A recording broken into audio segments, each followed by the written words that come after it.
In times like this, you regret the fact that men like Gani Fahimi or Fela Nicola Okuti, the Abamieda, that they are no longer here. When Nigerians needed help from civil society groups like NGOs, Huriwa, Inter-Society, like the rest of them out there, when the people needed help, they are nowhere to be found. This country have shown the presence of total failure of all institutions of governance.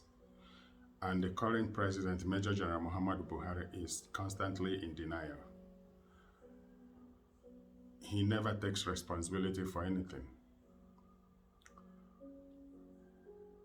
Nigeria is essentially crashing from all sides. Yet, you don't see any outrage. In fact, to add insult to injury, yesterday at the University of Benin, Nigerian soldiers beat up students in their campus. That reminds me of what they did at Unilag during the Abiola demonstrations against the annulment of Abiola's election. Nothing have changed in this country because the people have been defeated. And then that throws up the question, what's the way out of all this confusion? No money, no finance, no cash. Banks are moving cash to POS centers, retailing Naira to Nigerians within the country, not even exchanging with any other currency. But Naira on Naira is being sold at profit against Nigerians. There is no greater injustice, there is no greater abnormality than this.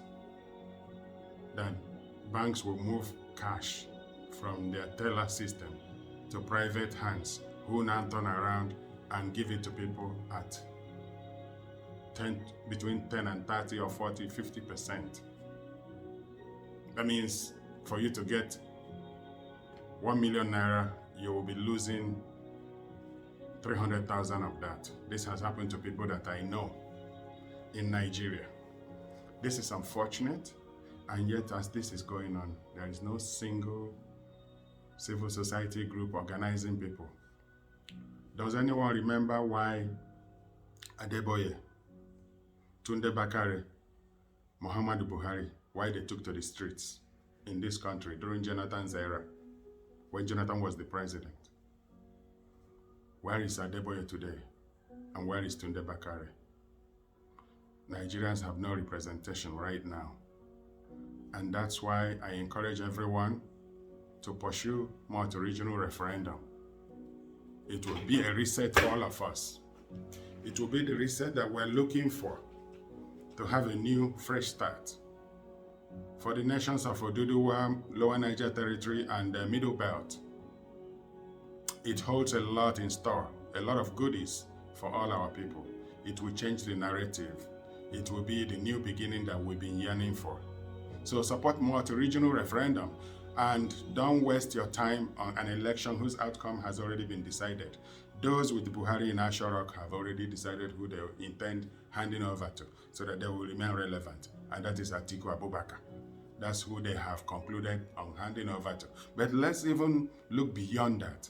There will be no Nigeria for whoever emerges president.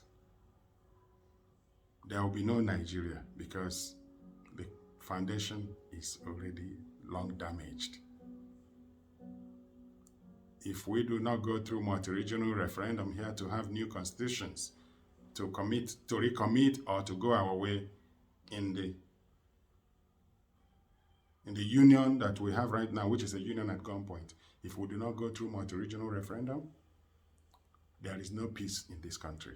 The anarchy will increase. The unknown gunmen killing and chasing people out of Southeast will increase. And the terrorists across the country, those that were brought in by Major General Muhammad Buhari, El Rufai, and the rest of them, according to Buraje, I believe his name is Buraje or Baraje, those they brought into this country to overpower the indigenous nationalities, their mission is still in focus. They are here to take over the country. So for us to stop this and other criminalities going on, including the abuses coming from the banks, the central bank, the presidency, including having criminals as presidential candidates like Atiku Abubakar and Bola Tinubu. If you want to see an end to all this, it's multi-regional referendum, not change of leadership. Multi-regional referendum. Think on this and know that February 25th is not a day of change, but a day of continuing on this slavery. So if you need a change, go for multi-regional referendum. That is what we change today. That is what we change the destiny of Nigerians and put it on the right trajectory, on the right track, on the right channel, so that all our people will begin to know what it means to be a citizen and an indigenous person in a land. You can't buy it in the store. It's not like becoming a citizen of a country. You can go through citizenship process, but you can never become indigenous in a place where you're not indigenous to. You can never claim ancestral right in a place where you don't belong. Like the Fulani do not belong here. Let's decide this through multi-regional referendum so that we can be good neighbors. We can have separate countries under different sovereignties, protecting our people and being good neighbors, having trade relations with our neighbors, and protecting our people through international relations law. Thank you.